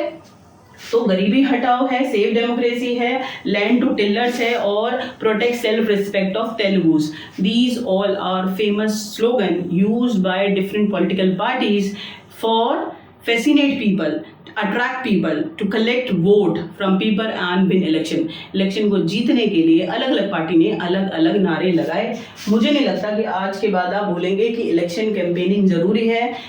आप सिर्फ अपना नाम लिख के आ जाएंगे किसके सामने, इलेक्शन कमीशन के सामने, कि मैं वोट फरीदाबाद से इलेक्शन लड़ने वाला हूँ MP की सीट का या MLA की सीट का, और सो जाओ जाके. तो ऐसे नहीं होता बेटा, आपको प्रचार करना पड़ेगा. प्रचार, इलेक्शन कैंपेन बहुत अहम भूमिका निभाता है. ठीक है, इलेक्शन में आपको इतनी बात समझ में आ गई होगी, कोई दिक्कत वाली बात नहीं है. जरा थोड़ा सा रिकॉल करना मैं क्या क्या करा रही थी. जब इलेक्शन होता है, इलेक्शन सबसे पहले कॉन्स्टिट्यूएंसी, इलेक्शन एरियाज बन जाते हैं. फिर रिजर्व कॉन्स्टिट्यूएंसी, कुछ सीटों पर सिर्फ ST और SC कैंडिडेट ही खड़े होंगे, ये भी डिसाइड हो जाता है. वोटर लिस्ट प्रिपेयर हो जाती है. यूनिवर्सल एडल्ट फ्रेंचाइजी, हर किसी को जो एडल्ट है 18 साल से ऊपर उसे वोटिंग राइट दे दिया जाता है. इलेक्शन कैंपेनिंग होती है, नॉमिनेशन ऑफ कैंडिडेट होता है कि कौन कौन कैंडिडेट बन सकता है. 35 साल से ऊपर अगर आप हैं तो आप कैंडिडेट बन सकते हैं. आपको अपना नॉमिनेशन फॉर्म भरना पड़ेगा इलेक्शन कमीशन के सामने. ठीक है, और उसके बाद लीगल इन्फॉर्मेशन डिक्लेयर करना पड़ेगा. आप कितने पढ़े लिखे हैं, आपके ऊपर कोई क्रिमिनल केस तो नहीं है, ये हमने पढ़ लिया है. और उसके बाद हमने इलेक्शन कैंपेन, जो बहुत इंपॉर्टेंट है, हर कैंडिडेट को अपनी पार्टी और अपने बारे में प्रचार करना पड़ेगा, जनता को अट्रैक्ट करना पड़ेगा. ठीक है, यहाँ तक हमने पढ़ लिया. Let's talk about model code of conduct. ठीक है, rule and regulation. Model of conduct का मतलब क्या होता है? इसका मतलब होता है बेटा रूल एंड रेगुलेशन. क्या होता है? Rule and regulation. देखो, model code of conduct, election होता है, करा कौन रहा है? इलेक्शन कमीशन कराता है. सारी जिम्मेदारी from day to announcement to declaration result. जिस दिन मीडिया के सामने इलेक्शन कमीशन के कमिश्नर अनाउंस करते हैं कि फलाना डेट से इलेक्शन होने वाले हैं, वहां से लेकर और जब तक डिक्लेरेशन होता है कि ये वाली पार्टी सत्ता में आएगी, इसने बहुमत से इलेक्शन को जीत लिया है, सारा काम होता है इलेक्शन कमीशन का. तो election commission model code of conduct जारी कर देता है, रूल एंड रेगुलेशन. अगर किसी भी पार्टी ने उसको तोड़ा तो फिर इलेक्शन कमीशन उसे पनिशमेंट देता है. ठीक है, और यहाँ तक कि उसकी सीट भी रद्द हो सकती है, उसे इलेक्शन नहीं लड़ने दिया जाएगा. ठीक है, अभी वो बहुत सारे एग्जाम्पल हैं, आप देख सकते हैं, कोई दिक्कत वाली बात नहीं है. बहुत सारे जो कैंडिडेट्स हैं या पॉलिटिकल पार्टी हैं वो रॉन्ग प्रैक्टिसेस करते हैं प्रचार के अंदर, तो फिर उनको नुकसान उठाना पड़ता है, इलेक्शन कमीशन उन्हें पनिशमेंट देता है. तो होपफुली यू अंडरस्टैंड मैं क्या करना चाहती हूँ. ये नेताजी हैं और वो प्रचार कर रहे हैं, लेकिन याद रखना पड़ेगा इलेक्शन कमीशन ने जैसा बोला है उसके दायरे में. आपको अपनी मर्जी से ये नहीं है जो चाहा आपने कर दिया. तो प्रचार की एक लिमिटेशन होती है. मॉडल कोड ऑफ कंडक्ट आपको नियम और कानून के दायरे में जो इलेक्शन कमीशन ने बनाया उसके अंदर काम करना पड़ेगा. ठीक है, अब यहाँ पर स्लाइड में क्या लिखा हुआ है? इसमें लिखा हुआ है कि एज अ कैंडिडेट जब आप प्रचार कर रहे हैं तो आप क्या क्या नहीं कर सकते. ठीक है, नो मीन्स नो, आप क्या नहीं कर सकते, नहीं तो फिर आपको हर्जाना भुगतना पड़ेगा. क्या नहीं कर सकते? Use any place of worship for election propaganda. Propaganda होता है प्रचार के लिए, जो आपका एजेंडा उसे पूरा करने के लिए. भाई every candidate want to win election, हर कोई इलेक्शन जीतना चाहता है. बट रिमेंबर कि कोई भी पॉलिटिकल पार्टी और कोई भी कैंडिडेट प्रचार के टाइम पर किसी भी मंदिर का, किसी भी मस्जिद का, किसी भी धार्मिक विचारों का इस्तेमाल नहीं कर सकता. आप धर्म के नाम पर वोट नहीं मांग सकते. ठीक है, no one candidate use religious factors during election campaign. जब आप प्रचार कर रहे हैं तो आप क्या धर्म का प्रचार नहीं कर सकते. याद रहेगा आपको, धर्म के नाम पे वोट नहीं मांगा जा सकता. वो और बात है कि इलेक्शन में धर्म को बहुत यूज किया जाता है. Use government vehicle, aircraft and official for election. यानी आप ये भी नहीं कर सकते भाई, अगर आप इलेक्शन में खड़े हुए हैं, ठीक है, जैसे बीजेपी अभी 2024 का इलेक्शन होगा और बीजेपी के कैंडिडेट भी खड़े होंगे, कांग्रेस के भी और अदर पार्टी के भी, को चाहे इंक्लूडिंग बीजेपी भले ही सत्ता में थी, लेकिन अब तो इलेक्शन होंगे ना. इलेक्शन के दौरान जो भी गवर्नमेंट के रिसोर्सेस हैं, मनी है, एयरक्राफ्ट हैं और जो बिल्डिंग्स हैं और कार हैं, किसी भी रिसोर्स को कोई भी कैंडिडेट यूज नहीं कर सकता. गवर्नमेंट के रिसोर्सेज को, जिसके पास जितना पैसा है अपने रिसोर्स हैं उसको लगाओ, लेकिन आप गवर्नमेंट के रिसोर्सेज को प्रचार में इस्तेमाल नहीं कर सकते. आई बात समझ में, ये नहीं कर सकते। Once election are announce minister shall not lay foundation stone of any project. भाई 5 साल के लिए सरकार बनती है, whatever you want make a project for the development of country people, यानी जो भी 5 साल के लिए गवर्नमेंट में था वो बनाए, खूब प्रोजेक्ट बनाए, स्कूल बनाए, कॉलेज बनाए, हॉस्पिटल बनाए, एग्रीकल्चर को बूस्ट करे, इंडस्ट्रीज को बूस्ट करे, तो तब मिल जाएगा वोट। लेकिन अगर एक बार इलेक्शन अनाउंस हो गया और जब तक इलेक्शन नहीं होगा, इस दौरान कोई भी पॉलिटिकल पार्टी जो है, स्पेशली गवर्नमेंट में जो थी पॉलिटिकल पार्टी, वो बेटा कोई भी नई, ध्यान से सुनना, कोई भी नए प्रोजेक्ट को अनाउंस नहीं कर सकते। जो करना है पहले पहले कर दो, ठीक है, उसके बाद नहीं कर सकते कि ले अभी अभी कि भाई कल से हम यहाँ पर एक हॉस्पिटल बनाने वाले हैं और शुरू हो जाएगा काम, नहीं कर सकते। सारे प्रोजेक्ट को रोक दिया जाता है ड्यूरिंग इलेक्शन। समझ में आ गया? क्योंकि एट अ टाइम क्या कर रहे हैं, ये हो सकता है कि वो क्या करें कि जानबूझ के चालूपंथी करें कि अभी इलेक्शन है, 4 ईंटें लगा दो कि देखो यहाँ पर हॉस्पिटल बनने वाला है, बाद में बंद कर दो उस प्रोजेक्ट को। तो इलेक्शन कमीशन कहता है जब इलेक्शन हो रहा है ना, तब कोई आप नया प्रोजेक्ट नहीं स्टार्ट कर सकते। ठीक है, बहुत अच्छी बात है। तो these are limitation model code of conduct. No one party use worship places और religious thoughts during election campaign. No one party use government vehicle और resources for campaigning. No one party use what new introduce new program and policy during election. ठीक है, तो आप ये चीज़ें नहीं कर सकते हैं। इतनी बात आपको समझ में आ गई होगी, कोई दिक्कत वाली बात है नहीं। अब हम आगे चलते हैं, क्या लिखा हुआ है। अब हम चलते हैं, हमने प्रचार, देखो इलेक्शन एरियाज बढ़ गए, रिजर्व कॉन्स्टिट्यूएंसी हो गई कि कुछ कुछ सीटों पर सिर्फ इलेक्शन में ST/SC खड़े होंगे। चलो, वोटर लिस्ट प्रिपेयर हो गई, कौन वोट देने वाला है। यूनिवर्सल एडल्ट फ्रेंचाइजी 18 के बाद सबको पता चल गया हम वोट देने वाले हैं। नॉमिनेशन ऑफ कैंडिडेट हो चुका है कि भाई किस किस ने कैंडिडेट बनने के लिए अप्लाई किया। ठीक है, कैंपेनिंग 2 हफ्ते जम के चली, हर किसी ने प्रचार करा, हमें वोट दे दो, हमें वोट दे दो, घर घर गए, खूब घूमे नाचे, वो भी कंप्लीट हो गया। आखिरकार जो मेन दिन होता है वो आ जाता है, and that day we known as polling and counting day. दोनों थोड़ा अलग अलग हैं, साथ में लिखे हुए हैं, जरा ध्यान से समझना। Polling and counting day, what do you mean bye polling day? The particular day when voter cast their vote we known as polling day। यहाँ पर cast CAST होता है, कास्ट जाति, वो मत लिख देना, ठीक है, ध्यान से समझो क्या कह रही हूँ। पोलिंग का मतलब क्या होता है? The day, particular day voter cast their vote. खूब प्रचार चला, ये हुआ वो हुआ, चलो ठीक है। जिस दिन वोटर घर से बाहर निकलकर वोट डालने जाता है, बीजेपी को, कांग्रेस को, समाजवादी पार्टी को, बहुजन समाजवादी पार्टी को, ठीक है, उस दिन को कहते हैं पोलिंग डे। आया? क्या होता है कि पोलिंग डे वाले दिन अलग अलग पोलिंग बूथ बना दिए जाते हैं। ठीक है, गवर्नमेंट जो स्कूल होते हैं या कोई गवर्नमेंट बिल्डिंग है, वहाँ पर इलेक्शन ऑफिसर्स होते हैं। आप जो वोटर होता है वहाँ एंट्री करता है, उसके ID कार्ड को, आइडेंटिटी कार्ड चाहे आधार कार्ड है या पैन कार्ड है या वोटर ID कार्ड है, उसको चेक करते हैं कि ये वही कैंडिडेट है, सॉरी वोटर है, या कोई और तो नहीं आ गया वोट डालने। ठीक है, पहले उसको ऑफिसर चेक कर लेता है, फिर उसके जो उंगली होती है, फिंगर, उसके ऊपर इंक लगा देते हैं कि, और वो बहुत डार्क होता है, उस दिन वो नहीं हटेगा कि ये नहीं है वोट डाल दिया फिर वोट डालने आ जाए, कंफ्यूज कर दे, है ना, तो वो कर देते हैं। यानी सबसे पहले जब एंट्री करता है वोटर, तो उसको आइडेंटिटी कार्ड को चेक करते हैं, वेरीफाई करते हैं, और उसके बाद उसे परमिशन देते हैं वोट डालने की। फिर वोटर क्या करता है, जरा ध्यान से समझो, ये पिक्चर भी आपको दिखाई दे रही होगी कि वोटर क्या करता है।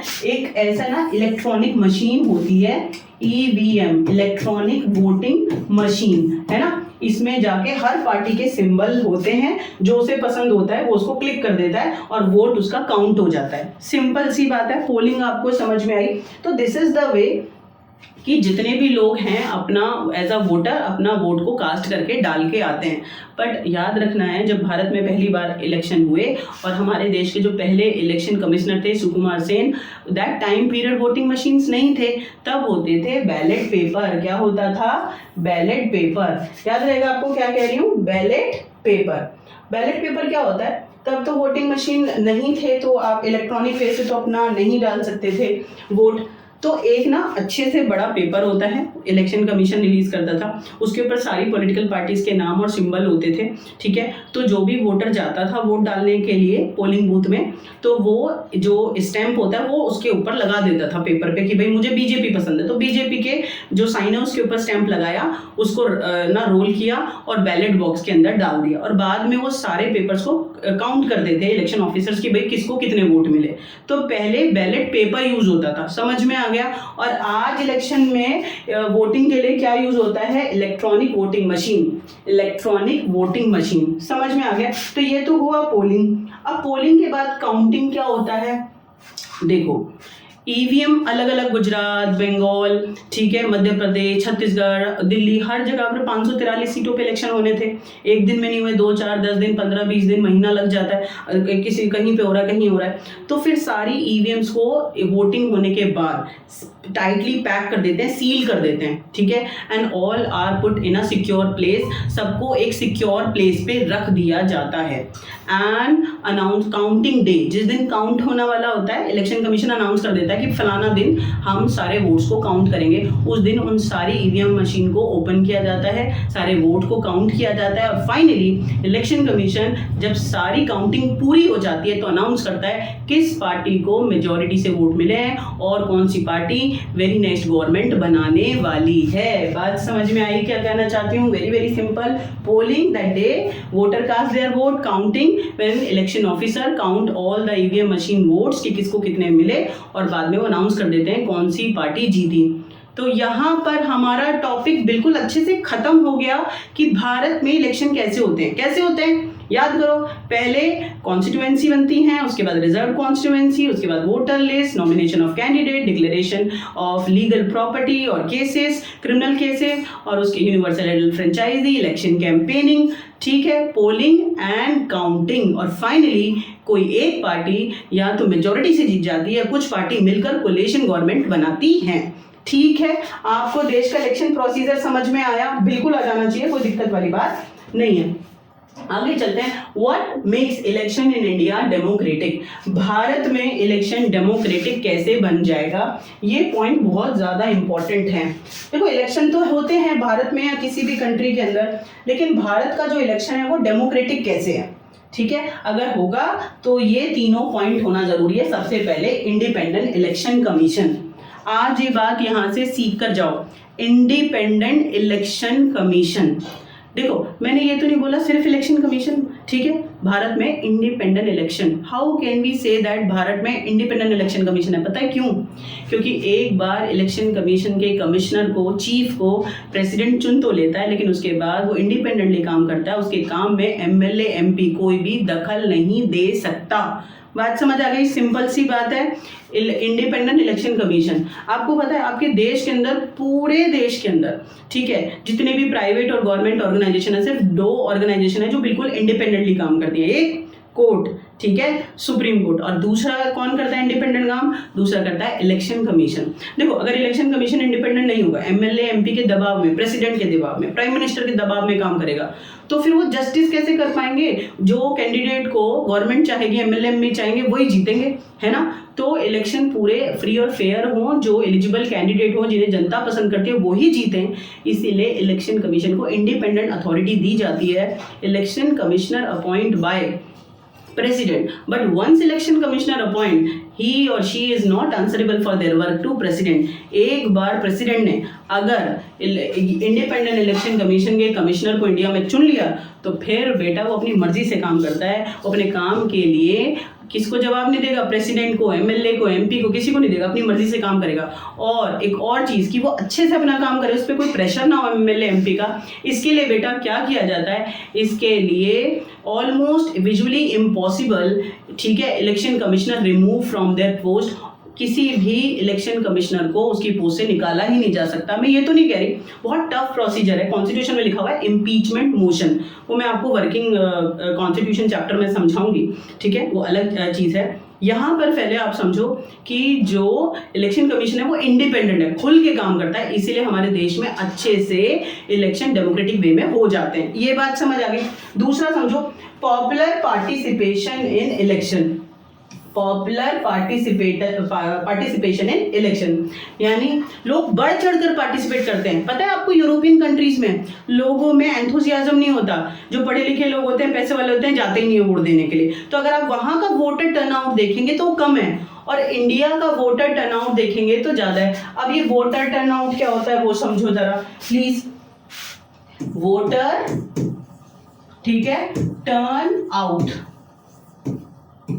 आपको पता है इलेक्शन कमीशन वोटर लिस्ट तैयार कर देता है, ठीक है, और भाई 1 करोड़ 2 करोड़ 4 करोड़ 5 करोड़ 50 करोड़ लोग एलिजिबल हैं वोटर। क्या सारे लोग वोट देने जाते हैं? नहीं, ठीक है। From total voters eligible voters, ठीक है, from total voters only number of voters those cast their vote, जितने लोग अपना वोट डाल देते हैं इलेक्शन में, ठीक है, that number we known as voter turnout. Voter turnout क्या होता है? टोटल एलिजिबल वोटर नहीं कि 50 करोड़ है तो 50 करोड़ वोटर टर्नआउट में जाएंगे, नहीं, दोज कास्ट देयर वोट, जितने लोग अपना वोट डाल देते हैं इलेक्शन में, ठीक है, 50 करोड़ में से अगर 25 करोड़ चले गए यानी 50% लोग वोटर टर्नआउट में काउंट होंगे।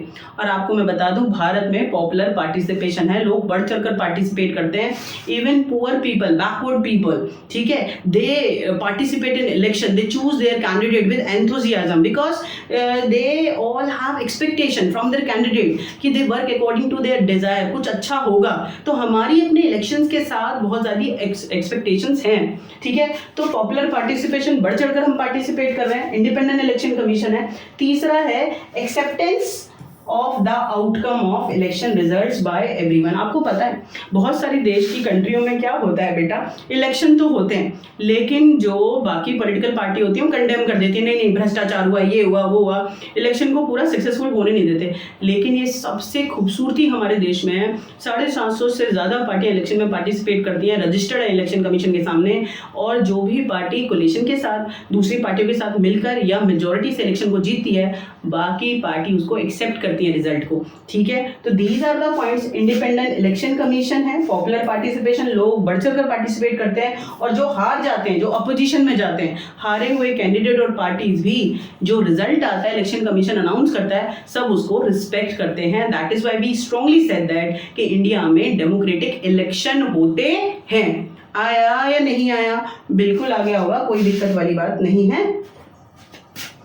आज के लास्ट टॉपिक पे आपको लेके चलती हूँ, चैप्टर क्लोज होने वाला है, थोड़ा सा बड़ा हो गया लेकिन बहुत इजी है यार। देश के इलेक्शन के बारे में मुझे नहीं लगता आज के बाद आप भूलने वाले हैं। कोई भी बोले आप एग्जाम तो करेंगे, छोड़ के बता देना हाँ नॉमिनेशन ऑफ कैंडिडेट ये होता है और पोलिंग डे पे ये होता है, काउंटिंग डे पे ये होता है, ठीक है, आपको हर चीज क्लियर हो गई होगी। आगे चलते हैं, challenges of free of fair election. इसको जरा थोड़ा ध्यान से समझना, 5 नंबर का क्वेश्चन है, बहुत इंपॉर्टेंट है, पेपर के अंदर आता है, कोई दिक्कत वाली बात है नहीं।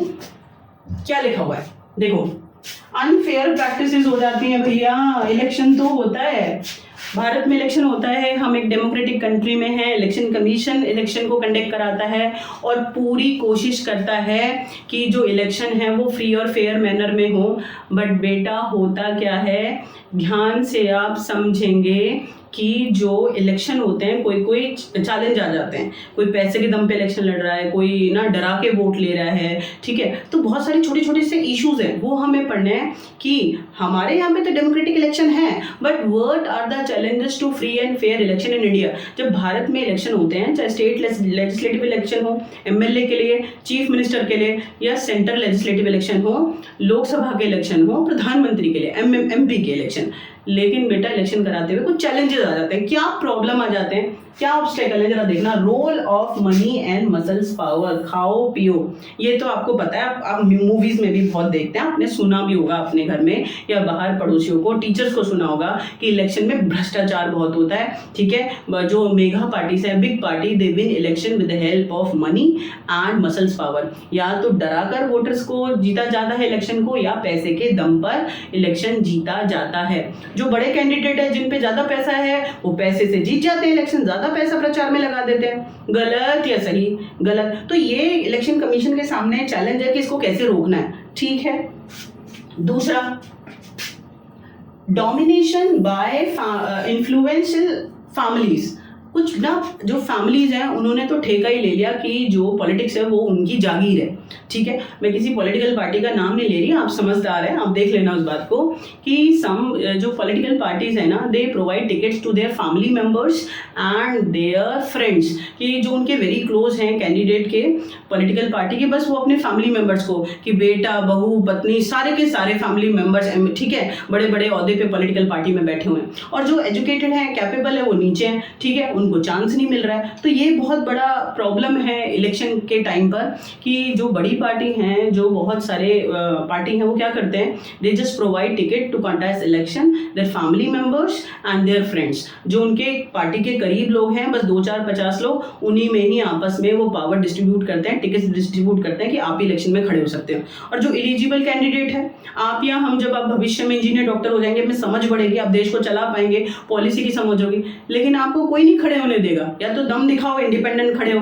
नहीं तो कोई बड़ी पार्टी टिकट नहीं देने वाली। बात समझ में आई क्या कहना चाहती हूँ? तो ये बहुत बड़ी प्रॉब्लम है कि domination of big families on election और parties, limited choice to the voter, ये बहुत बड़ी प्रॉब्लम है। Limited choice to voters.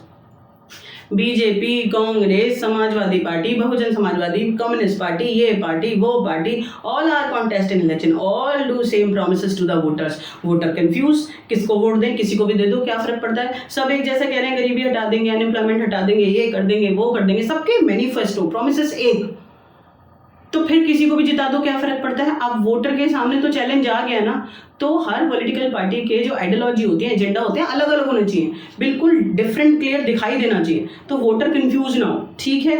तो जो ये भी बड़ा प्रॉब्लम है, पॉलिटिकल पार्टीज चॉइस देती हैं, सब एक जैसे प्रॉमिस कर देते हैं। Limited scope of participation by the smaller parties and independent candidate. देख बेटा, ये मैं तो शुरू से ही गा रही थी इस बात को, जो बिग पार्टीज हैं वो पैसे के दम से, क्रिमिनल बेस जो लोग होते हैं उन्हें टिकट दे देते हैं, डरा कर वोट ले लेते हैं, या पैसे के दम पे वोट ले लेते हैं, है ना। और ये फैमिलीज वाला ड्रामा है कि अपने फैमिली के लोगों को ही टिकट दे रहे हैं, वो इलेक्शन में खड़े हो रहे हैं। ये तो चलो ठीक है, यहाँ तक समझ आया, लेकिन दो एक्चुअल एलिजिबल, ठीक है, मान लो किसी पार्टी ने वोट उनको नहीं दिया टिकट, कोई बात नहीं, जैसे मैं हूँ, ठीक है, हम मेरे जैसे बहुत सारे लोग हैं, हाईली एजुकेटेड है, वो देश को समझ सकते हैं, चला सकते हैं, लेकिन हमें टिकट कौन देगा, कोई नहीं देगा। और अगर मान लो मैं इंडिपेंडेंट खड़ी भी हो जाऊँ इलेक्शन में, तो दूसरे तो छोड़ो, मेरे घर वाले वोट नहीं देंगे, क्योंकि पता है हारना तय है, कोई पीछे बैकग्राउंड नहीं है, बैकअप नहीं है, कोई प्रॉपर्टी नहीं है, इन्वेस्टमेंट नहीं है, प्रचार के लिए कोई पैसा नहीं है, ठीक है, तो वो कोई एलिजिबिलिटी देखेगा नहीं, बड़ी पढ़ी लिखी देश चला लेगी, नहीं, तो प्रचार के लिए बहुत ज़्यादा पैसे की जरूरत पड़ जाती है, तो बड़ी पार्टीज के सीरियस चांस हो जाते हैं जीतने के, और स्मॉल पार्टी जो है, जो इंडिपेंडेंट कैंडिडेट है, पढ़े लिखे, उनके हारने के 100% चांस हो जाते हैं। मैं ये तो नहीं कह रही कि जो एलिजिबल है वो बिल्कुल भी नहीं जीतते, रेयर जीतते भी हैं, तभी तो आज भी देश डेमोक्रेटिक है और सत्ता चल रही है, अच्छे लोग भी हैं पावर में, ठीक है, अच्छी बात है। लेकिन फिर भी एक मैं आपको केस स्टडी बता रही हूँ कि ज्यादातर जो बड़ी पार्टी हैं, जिन पे ज्यादा पैसा है, वो जीतती हैं, और जो छोटी पार्टी हैं और जो स्मॉल इंडिपेंडेंट कैंडिडेट हैं, अकेले खड़े होते हैं। जब आप 25 साल के हो जाएं और आप इलेक्शन लड़ने लग जाओ कि मैं इंजीनियर हूँ, मैं तो देश को संभाल सकता हूँ, मैं कर लूंगा, आपको एक वोट नहीं मिलेगा, आपके घर वाले भी नहीं देंगे, ठीक है। तो these are the serious challenge in front of free and fair election. जब इनको रिमूव करेंगे तभी आपके देश का जो इलेक्शन है वो डेमोक्रेटिक होगा, नहीं तो नहीं होगा। तो चैलेंजेस क्या हैं, इलेक्शन कैसे होते हैं, हरियाणा में कैसे इलेक्शन हुआ, क्यों इलेक्शन जरूरी है, इसके एडवांटेज और डिसएडवांटेज मैंने आपको समझा दिए। होपफुली आपको चैप्टर पूरा अच्छे से समझ में आया होगा, ठीक है। मेरे नेक्स्ट चैप्टर के लिए, वीडियो के लिए, तब तक के लिए आप खुश रहो, मस्त रहो और व्यस्त बहुत ज्यादा रहो।